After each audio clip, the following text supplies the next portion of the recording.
जय हिंद दोस्तों। UPSC prelims 2025 के लिए जो पीटी 365 की जो करंट अफेयर्स की मैगजीन है, जो 1 ईयर करंट अफेयर है, अप्रैल 2024 से लेकर के अप्रैल 2025 एक साल का करंट अफेयर्स, उन सारी मैगजीन्स को मिला करके हमने टॉप 400 कर आपको क्वेश्चंस तैयार किए हैं।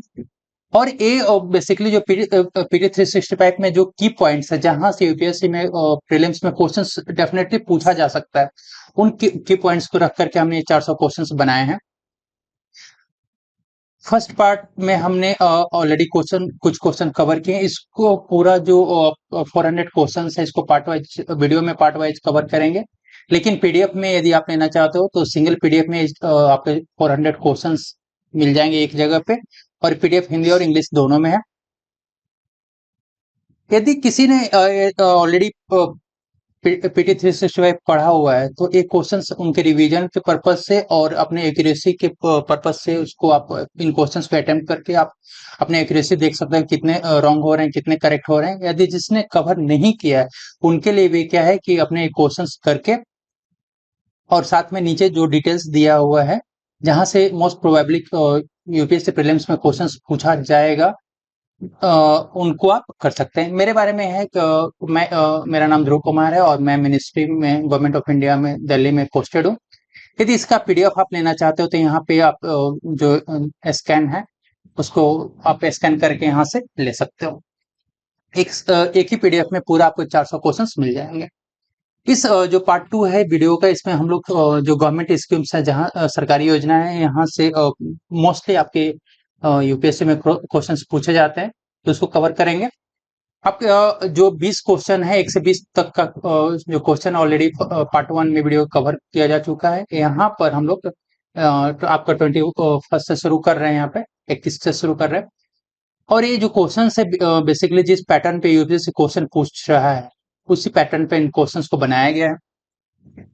तो यहाँ पे यदि बात करें 21st क्वेश्चन की, तो क्वेश्चन क्या है कि आपका national mission on natural farming के बारे में पूछा गया है। जैसे आप देख रहे हो यहाँ पे कि national mission on natural farming से रिलेटेड आप स्टेटमेंट्स दिए हुए 3 स्टेटमेंट्स हैं। यहाँ पे बताना है कि इसमें से करेक्ट कौन सा नहीं है, कितने मतलब कितने नहीं है, how many of the above statements regarding national mission on natural farming are not correct. First statement आपका, it is a centrally sponsored scheme, यह केंद्र प्रायोजित योजना है। दूसरा आपका स्टेटमेंट है, it covered 25,000 clusters, it covered 25,000 clusters across the identified districts from the priority area reaching 7.5 lakh hectare area. तो इसने जो 7.5 लाख हेक्टेयर क्षेत्र तक पहुंचने वाले प्राथमिकता वाले क्षेत्रों में पहचान किए गए जिलों में चयनित 25,000 जो क्लस्टर्स उनको कवर किया है। ये हिंदी और इंग्लिश दोनों में समझने के लिए पर्पज से बनाया गया इसको। It provides output based incentive of 6,000 पर एकड़ पर year for 2 years. Maximum incentive for up to 1 acre per farmer will be released in installment to the Aadhaar authentic bank accounts of a tent willing farmers. ठीक है, तो यह 2 वर्षों के लिए वर्ष प्रति एकड़ 6,000 का उत्पादन आधारित प्रोत्साहन प्रदान करता है। प्रति किसान 1 एकड़ तक के लिए अधिकतम प्रोत्साहन है। प्रशिक्षित इच्छुक किसानों के आधार प्रमाणित बैंक खातों में किस्तों में इसको जमा किया जाएगा। तो यहाँ पर आपके national mission on natural farming, राष्ट्रीय प्राकृतिक खेती मिशन से रिलेटेड 2 कथन दिए हुए हैं, और इसमें बताना है कि दोनों में 3 जो आपके दिए हुए हैं, इसमें बताना है कि कौन कौन सा सही नहीं है। पता है आंसर क्या होगा यहाँ पे? तो आंसर है आपका यहाँ पे कि फर्स्ट स्टेटमेंट की बात करें तो ये क्या सेंट्रल स्पॉन्सर्ड स्कीम है, इसलिए पहला आपका स्टेटमेंट करेक्ट है। सेकेंड स्टेटमेंट रॉन्ग है। क्यों रॉन्ग है? कि इट लिखा है यहाँ पे इट कवर्ड सिलेक्टेड 25,000 क्लस्टर्स, तो यहाँ पे 25,000 क्लस्टर्स को कवर नहीं करता है। कितने क्लस्टर्स हैं? 15,000, 15,000। ठीक है, तो 15,000 क्लस्टर्स को कवर करता है। थर्ड स्टेटमेंट भी आपका रॉन्ग है। क्यों रॉन्ग है?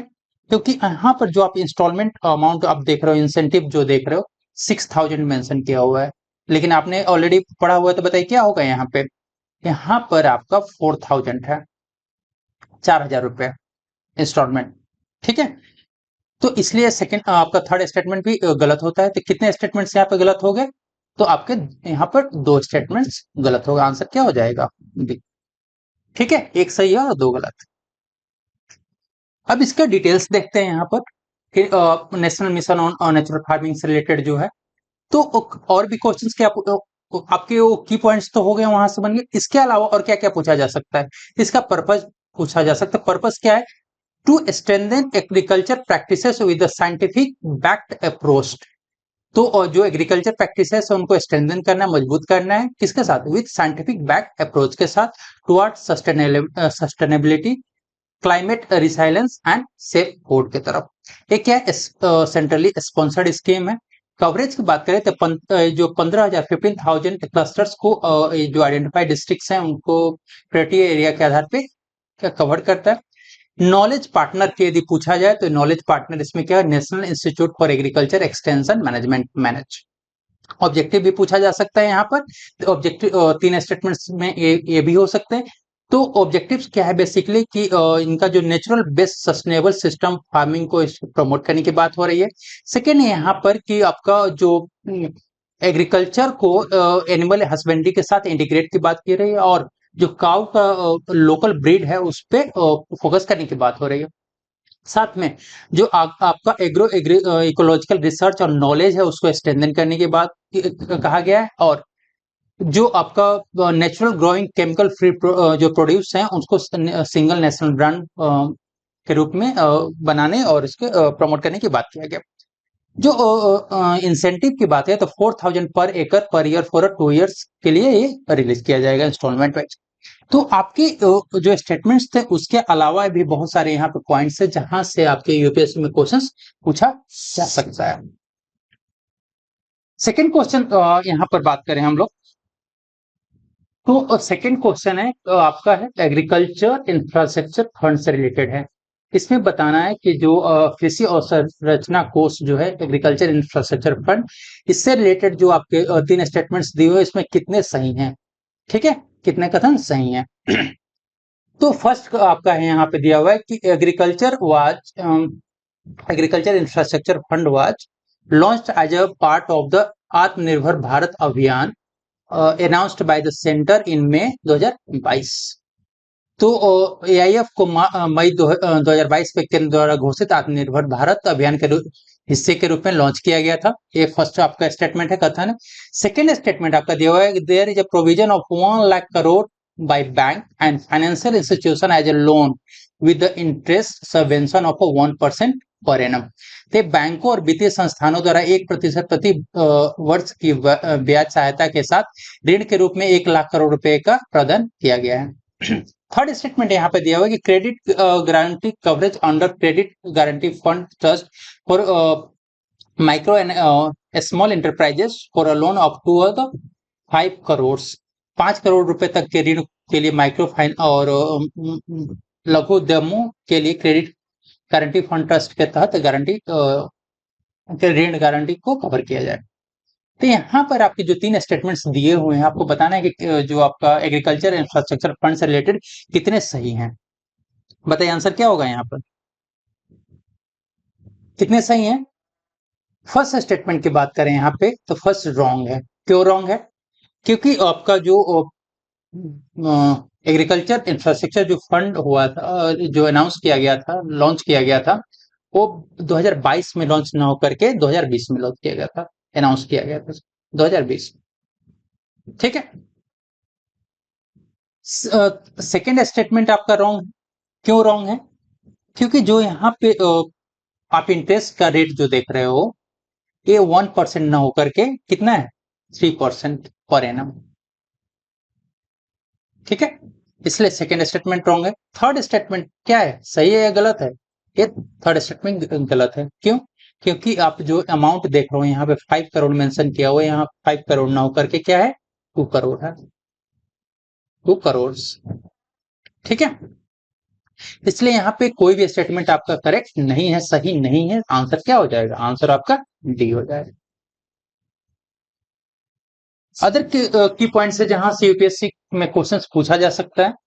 ठीक है, जैसे अभी हमने जो रखा था तो ये वाला जैसे कि 1 लाख करोड़ बाय बैंक्स पर जो इंटरेस्ट की बात किया गया था 3% पर एनम था, अमाउंट 2 करोड़ था। और जो लॉन्च करने का जो मतलब अनाउंसमेंट था मई 2020 में किया गया था। तीनों स्टेटमेंट्स हमने यहाँ से लेकर के क्वेश्चन तैयार किए। इसके अलावा क्या क्या क्वेश्चन पूछा जा सकता है कि कैसा स्कीम है, इस सेंट्रल सेक्टर स्कीम है, फोकस किस पे किया गया है कि जो एग्जिस्टिंग इंफ्रास्ट्रक्चर जो गैप्स हैं वहां पे क्या करना है कि एग्रीकल्चर इंफ्रास्ट्रक्चर पे ज्यादा इन्वेस्टमेंट की बात की गई है। इंप्लीमेंटिंग एजेंसी से भी क्वेश्चन पूछा जा सकता है, तो इंप्लीमेंटिंग एजेंसी क्या है, नाबार्ड है यहाँ पे, और इसका टेन्योर 2032-33 तक है। ऑब्जेक्टिव की बात किया जाए तो it to mobilise medium to a long term financial facility for investment in viable project for a post harvest management infrastructure and community farming asset. Hindi में भी अवेलेबल है, तो आप इसको देख सकते हैं। थर्ड आपका 23rd जो क्वेश्चन है, ठीक है, ये जो क्वेश्चन आपका किससे रिलेटेड, एग्री श्योर से रिलेटेड है। Agri sure scheme, agri sure scheme, यहां से भी क्वेश्चन पूछा जा सकता है। तो आपको बताना है कि जो एग्री दो स्टेटमेंट्स दिए हुए इसमें बताना है कि कौन कौन से करेक्ट नहीं है एग्री श्योर का, agri fund for startups and rural enterprises scheme से।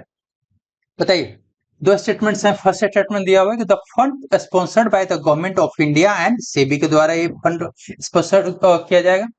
The fund is registered as a category 2 alternative investment fund with the NABARD के साथ इसको किया गया। तो आंसर क्या होगा, कितने जो है करेक्ट नहीं है, इससे रिलेटेड सही नहीं है, तो यहां पर आंसर होगा आपका क्या, फर्स्ट सही है गलत है, फर्स्ट आपका गलत है। क्यों, क्योंकि जो फंड स्पॉन्सर्ड किया जाएगा वो गवर्नमेंट ऑफ इंडिया और सेबी का नहीं है, यहाँ पे नाबार्ड, नाबार्ड का है, ठीक है, इसलिए फर्स्ट स्टेटमेंट रॉन्ग है। सेकेंड स्टेटमेंट रॉन्ग क्यों है, क्योंकि जो फंड रजिस्टर्ड हुआ कैटेगरी 2 में वो किसके साथ, नाबार्ड के साथ नहीं है, यहाँ पे सेबी के साथ, ठीक है, इससे सेकेंड भी स्टेटमेंट आपका गलत होता है। तो आंसर क्या हो जाएगा, बोथ, फर्स्ट और सेकेंड दोनों आपका रॉन्ग है, गलत है। इसके अलावा क्वेश्चंस क्या क्या पूछा जा सकता है यहाँ पर, ये जो की पॉइंट्स थे। इसके अलावा क्वेश्चन की पर्पस क्या है, तो to support innovative high risk high impact activity for agriculture और एलाइड आपका एरिया के लिए क्वेश्चंस यहाँ से पूछा बनाया था हमने कि fund sponsored the government of India और नाबार्ड का हो गया। इन्वेस्ट आपका इन्वेस्टमेंट मैनेजर से यदि पूछा जाए तो नव वेंचर्स लिमिटेड है जो नाबार्ड का एक सब्सिडरी है। टेन्योर यदि पूछा जाता है तो आपका 10 ईयर्स का है। ऑब्जेक्टिव में एग्रीकल्चर और रूरल स्टार्टअप्स में investment by the alternative investment fund के द्वारा। फिर जो आपको farm produce value chain for a better profit through a profitable forward and backward linkage system. जो रूरल और अर्बन यूथ हैं वहां पे जॉब्स क्रिएशन करना है और मतलब जो यूथ है उनको एग्रीकल्चर के लिए अट्रैक्ट करना है। साथ में 85 startup support in agriculture like agritech food processing animal husbandry fishery and more. और लीगल स्टेटस फॉर फंड की बात करें यहाँ पे जो सेकंड स्टेटमेंट था कि fund is registered as a category 2 alternative investment fund with the SEBI, तो सेबी के साथ ही है। तो ये जो क्वेश्चन हैं आपके प्रीलिम्स के लिए बहुत ही ज्यादा इंपॉर्टेंट है। इस पीडीएफ से हम लोग क्या करेंगे, 400 questions part by part cover करेंगे, एक ही सिंगल पीडीएफ है, इसे हम लोग कवर करेंगे, ठीक है। यदि लगता है कि क्वेश्चंस मतलब ये वीडियो आपके एग्जाम्स के लिए और ये क्वेश्चंस आपके लिए एग्जाम के लिए यूजफुल होने वाले हैं, तो एज ए सपोर्ट आपसे रिक्वेस्ट है कि चैनल को सब्सक्राइब कर दे, वीडियो को लाइक कर सकते हैं। आपका 24th जो क्वेश्चन है ये आपसे रिलेटेड है, प्रधानमंत्री क्या भारतीय जनौषधि परियोजना से रिलेटेड। यहाँ पर आपके 3 स्टेटमेंट्स दिए हुए हैं, ठीक है, इसमें बताना है सही कौन सा है, कौन कौन से सही हैं, ठीक है।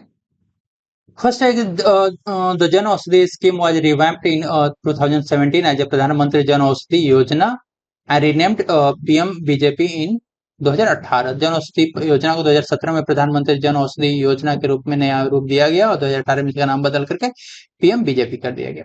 The implementing agency pharmaceutical medical और डिवाइसेस ब्यूरो ऑफ इंडिया है। तो जो इसका कार्यान्वयन एजेंसी है आपका pharmaceutical and medical devices bureau of India है। फिर जन औषधि सुविधा सैनिटरी नैपकिन कॉस्ट इज ₹2 पर पैड। तो जन सुविधा सैनिटरी नैपकिन की कीमत क्या है? ₹2 प्रति पैड है। तो आपके 3 स्टेटमेंट्स दिए हुए हैं आपको प्रधानमंत्री जन औषधि परियोजना से रिलेटेड। आपको बताना है कि कौन कौन से सही हैं। बताइए आंसर क्या होगा? आंसर है आपका फर्स्ट सही है गलत है? तो फर्स्ट रॉन्ग है। क्यों रॉन्ग है? क्यों रॉन्ग है बताइए?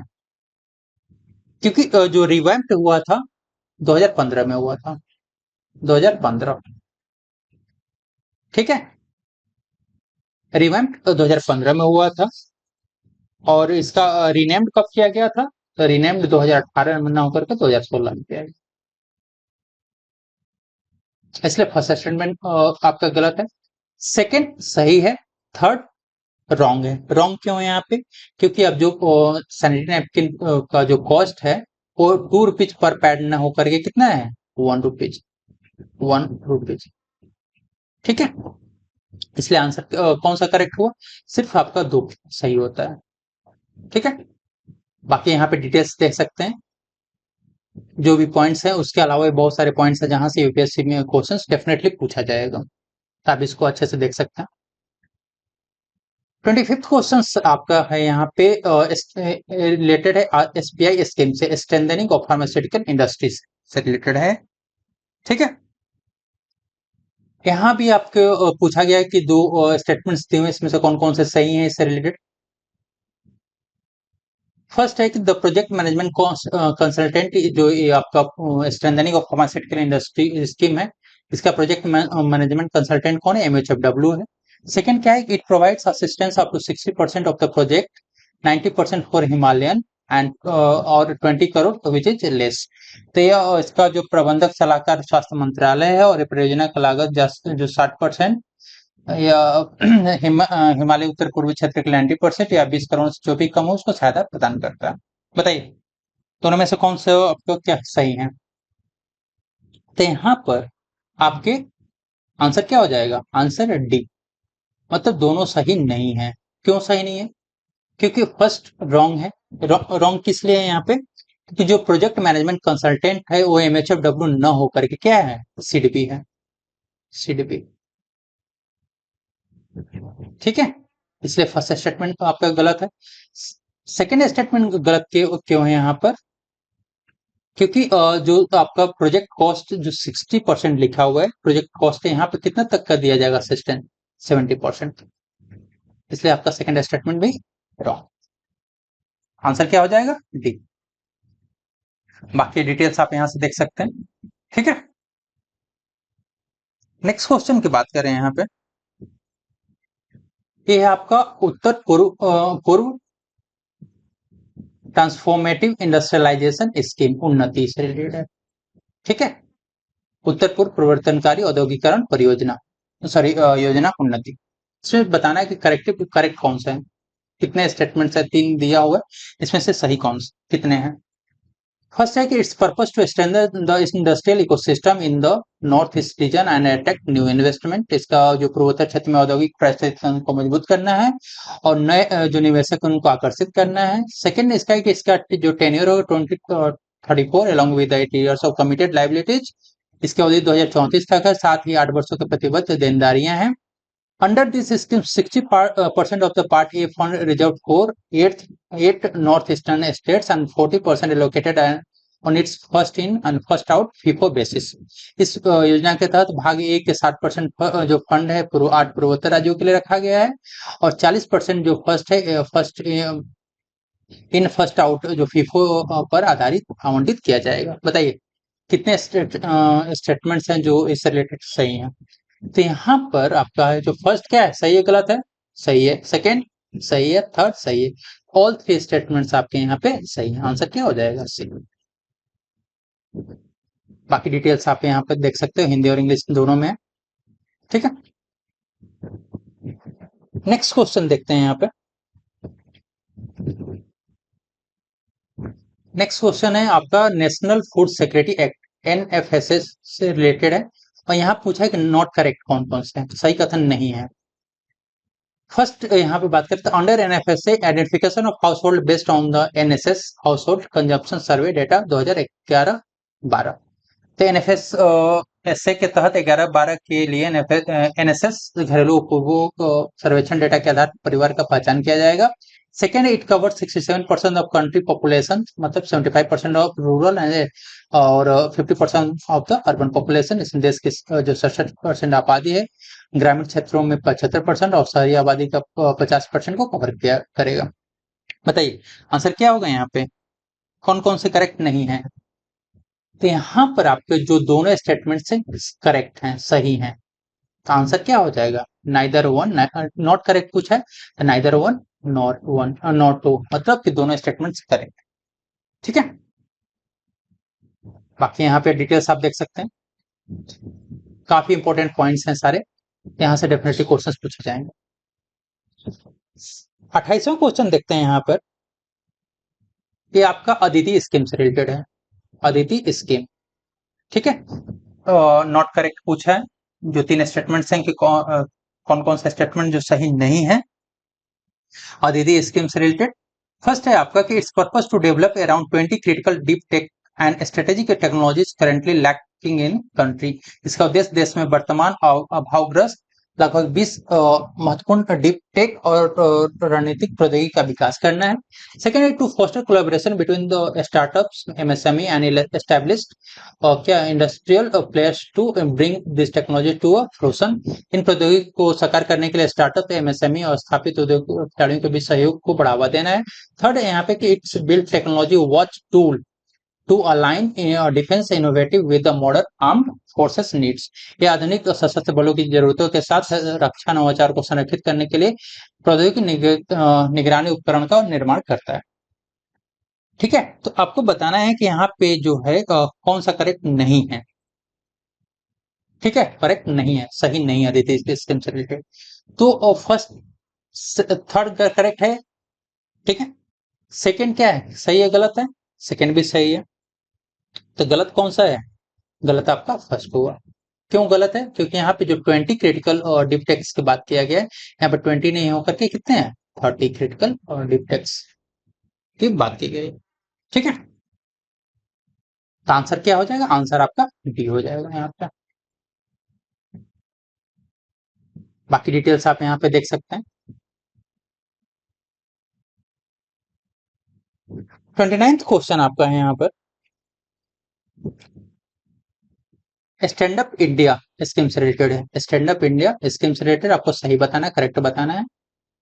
फर्स्ट स्टेटमेंट है कि its objective to facilitate bank loans between 50 lakh and 1 crore to at least one SC/ST borrower and at least one women borrower per bank branch for a setting of a greenfield enterprises।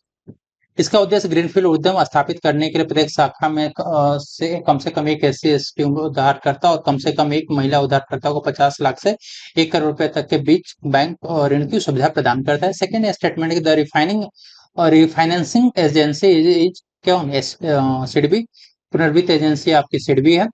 The loan is repayable in 10 years with a maximum moratorium with a period of 18 month। जो ऋण है 18 महीने के अधिकतम स्थगन अवधि के साथ 10 वर्षों में चुकाया जाना। ठीक है, तो यहाँ पर आपको बताना है कि कौन जो कितने स्टेटमेंट्स आपके सही हैं स्टैंड अप इंडिया स्कीम से रिलेटेड जो 3 दिए हुए हैं। तो फर्स्ट स्टेटमेंट सही है गलत है, बताइए। ऑलरेडी यदि आपने पढ़ा है तो आंसर कर सकते हैं इसको। फर्स्ट स्टेटमेंट क्या है, सही है गलत है, ये गलत है। क्यों गलत है, क्योंकि यहाँ पर जो आप देख रहे हो 50 लाख से 1 करोड़ के बीच का जो है, तो 50 लाख ना होकर के यहाँ पे 50 लाख नहीं होकर के कितना है, 50 लाख होकर के 10 लाख की बात किया गया है, 10 लाख। इसका फर्स्ट स्टेटमेंट रॉन्ग है।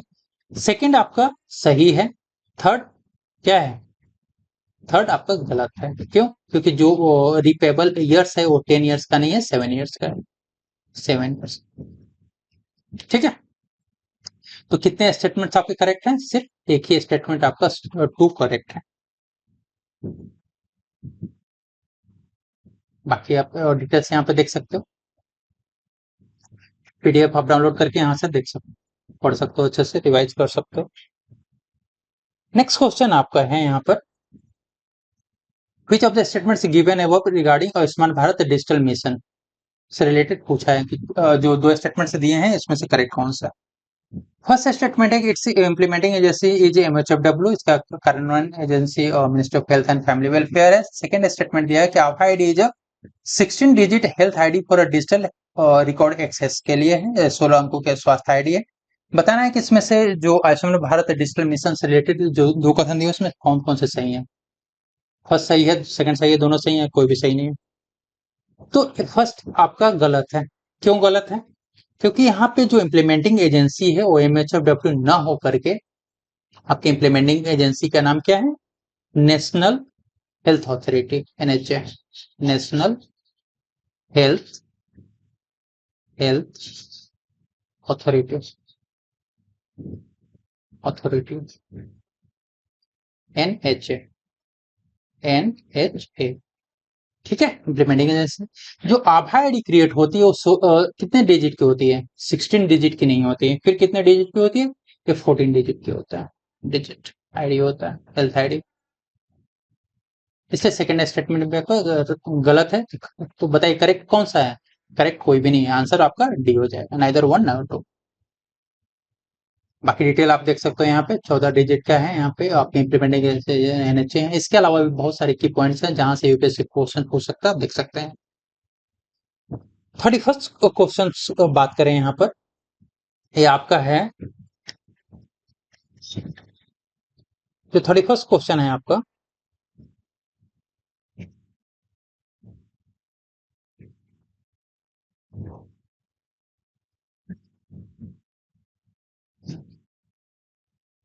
ये रिलेटेड आपका आयुष्मान भारत प्रधानमंत्री जन आरोग्य योजना से रिलेटेड है, ABPM जैसे रिलेटेड है। ठीक है, तो आपको बताना है कि कितने करेक्ट हैं इससे रिलेटेड। तीन स्टेटमेंट्स दिए हुए।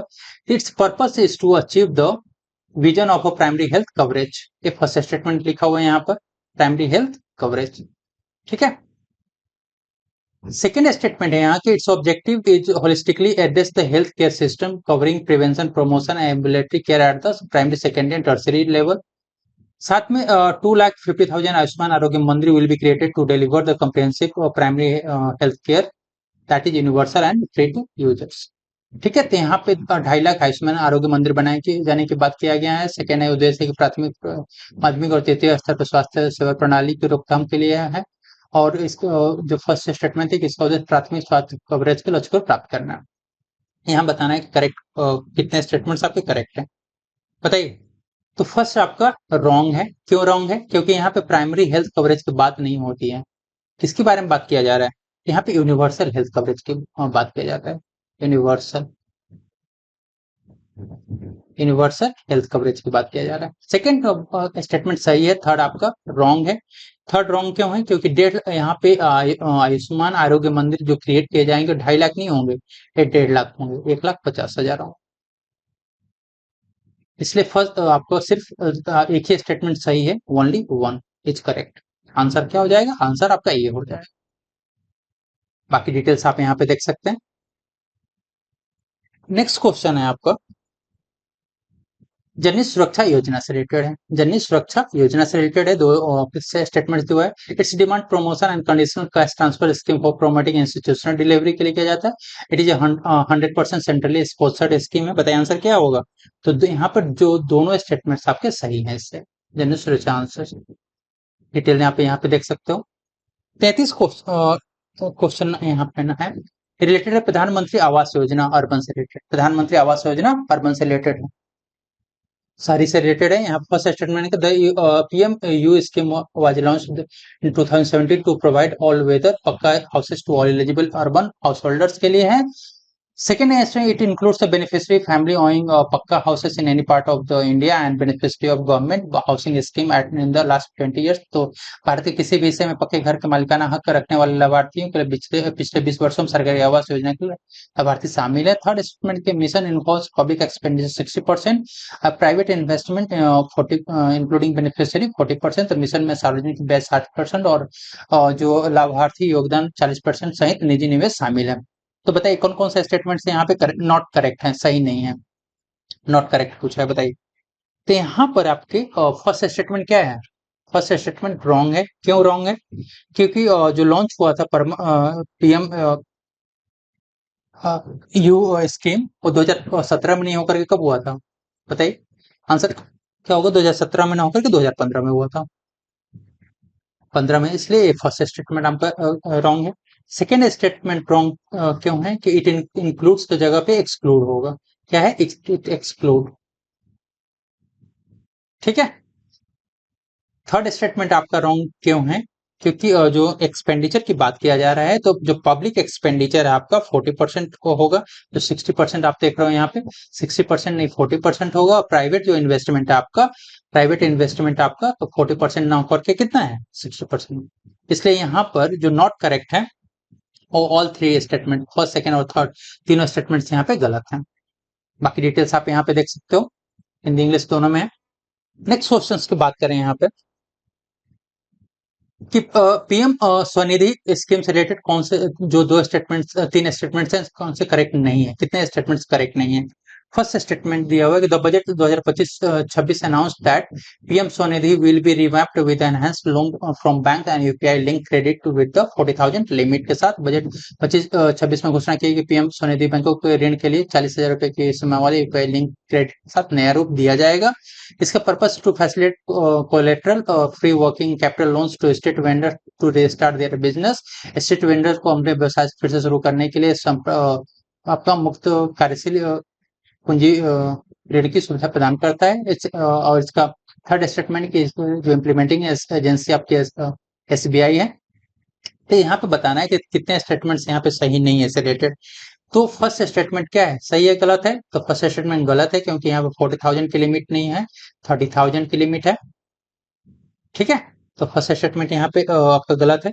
सेकेंड स्टेटमेंट सही है। थर्ड स्टेटमेंट आपका गलत है, क्योंकि यहाँ जो आप देख रहे हो एसबीआई इंप्लीमेंटिंग एजेंसी नहीं होकर के कौन सा है? सिडबी। सिडबी। ठीक है। इसलिए नॉट करेक्ट कितने हो गए? तो दो स्टेटमेंट्स आपके नॉट करेक्ट। बाकी यहाँ पे डिटेल्स आप देख रहे हो। 35वां क्वेश्चन बात करें यहाँ पे, तो जल जीवन मिशन से रिलेटेड है। जल जीवन मिशन से रिलेटेड है आपका एक क्वेश्चन।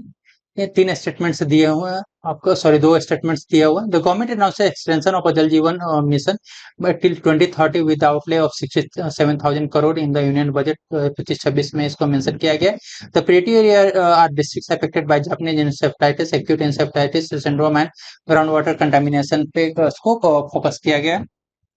तो यहाँ पर बताना है आपको कि करेक्ट कौन सा है। बताइए। करेक्ट आपका टू है। टू करेक्ट है। फर्स्ट रॉन्ग है। क्यों रॉन्ग है? क्योंकि जो आपका ईयर कह रहे हैं यहाँ पे 2030, यहाँ पे 2030 नहीं करके कितना 2028 तक का है, 2028। इसलिए आपका सेकंड सही है, फर्स्ट गलत है। आंसर क्या हो जाएगा? टू। डिटेल यहाँ पर है। 36 क्वेश्चन देखें यहाँ पर। How many of the above statements regarding national green hydrogen mission are correct? बताना है कि आपको इससे रिलेटेड कितने स्टेटमेंट सही है। तो इसका पर्पस है to make India as a global hub for producing, utilising and exporting green hydrogen and its derivative. तो फर्स्ट स्टेटमेंट। सेकंड स्टेटमेंट, इसका जो टेन्योर है 2023-24 से लेकर के 34-35 तक का है। और इसका टारगेट जो 5 MMT per year by 2035 expendable to 10 MMT with export. तो जो फर्स्ट स्टेटमेंट है आपका क्या है? सही है गलत है? फर्स्ट स्टेटमेंट सही है। सेकंड स्टेटमेंट क्या है? रॉन्ग है, क्योंकि यहाँ पे 34-35 ना होकर के क्या है? 2029-30 तक है। 2029-30 तक का है। थर्ड स्टेटमेंट सही है गलत है? तो थर्ड स्टेटमेंट आपका गलत है, क्योंकि यहाँ पे 2035 तक का नहीं है। कब तक का है? 2030 तक, 2030 है। ठीक है। तो आंसर क्या हो जाएगा? आंसर हो जाएगा ओनली वन इज करेक्ट। सिर्फ एक स्टेटमेंट आपका सही है, वन। डिटेल यहाँ पर है। 37th क्वेश्चन है आपका। 37th को क्वेश्चन पीएम कुसुम से रिलेटेड है। यहाँ पे बताना पीएम जो कुसुम से रिलेटेड जो दो स्टेटमेंट्स हैं इसमें करेक्ट कौन सा नहीं है। फर्स्ट स्टेटमेंट दिखा, it was launched in 2021 to promote solar power agriculture को प्रमोट करने के लिए 2021 में लॉन्च किया गया था। सेकंड इसका ऑब्जेक्टिव है to added solar capacity of 34.8 gigawatt watt by the March 2027। तो फर्स्ट स्टेटमेंट सही है गलत है? तो फर्स्ट स्टेटमेंट आपका गलत है, क्योंकि यहाँ पर 2021 के नहीं होकर के 2019 होगा। ठीक है। और सेकंड स्टेटमेंट भी क्या है, सही है गलत है? तो ये भी गलत है, यहाँ पर मार्च 2027 की नहीं होकर के 2026 की बात किया गया। ठीक है, तो कितने सही नहीं है? करेक्ट क्या कितना नहीं है? दोनों। तो दोनों करेक्ट नहीं है, दोनों सही नहीं है। बाकी यहाँ पे आप डिटेल्स देख सकते हो, सारे की पॉइंट्स है। 38th क्वेश्चन आपका है, ये रिलेटेड है आपका मिशन कर्मयोगी से रिलेटेड है। ठीक है, मिशन कर्मयोगी से रिलेटेड है। बताने के दो स्टेटमेंट, तीन स्टेटमेंट करेक्ट कौन कौन सा है। तो first, it covered all civil servants including contractual employees across different ministry department organisation and जिसने जो ओपिनियन गवर्नमेंट को, इसमें क्या है, Vikas is new blended learning programme है for management of the civil servants in the central क्या secretariat. और एक क्या 12 domain specific capacity building e learning course है जो डेवलप इसके अंडर में किया गया है। तो बताना है इसमें करेक्ट कौन सा है। तो तीनों स्टेटमेंट से इसे यहाँ पे मिशन कर्मयोगी से रिलेटेड है, सही है। डिटेल बाकी यहाँ पे आप देख सकते हो, इंग्लिश दोनों में अवेलेबल। 39th क्वेश्चन आपका है यहाँ पर, एमपी लैड से रिलेटेड है। स्कीम जो है इसका फर्स्ट स्टेटमेंट है कि एम्प्लॉयड इसके purpose to address the issue of inequality in the development annual employed is a non-lapse fund entitled as a per the constitution of rupees 10 crore or grant in aid is related to the block authority on the receipt of a requisite document। तो अपेक्षित दस्तावेज को block पर अधिकारियों को सीधा अनुदान क्या कहता है, अनुदान सहायता जारी करता है। 10 करोड़ तक का पात्रता है इसमें। ठीक है, तो आपको बताना है कि करेक्ट कितने स्टेटमेंट्स करेक्ट हैं।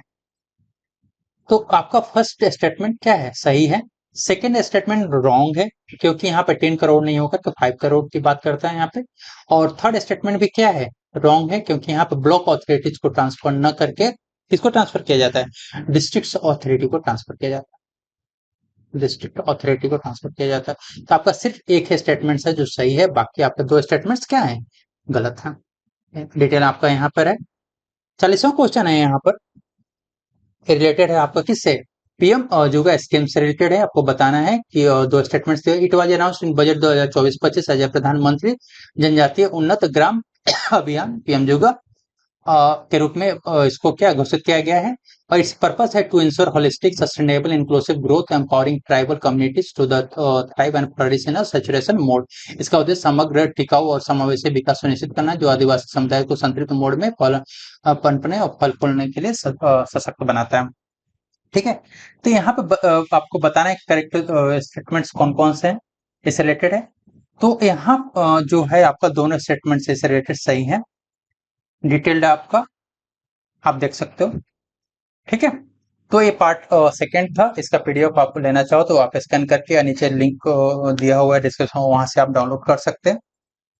और एज ए सपोर्ट आपसे रिक्वेस्ट है कि चैनल को सब्सक्राइब कर दे, वीडियो को लाइक कर दिए, अपने दोस्तों के साथ शेयर कर दिए। थैंक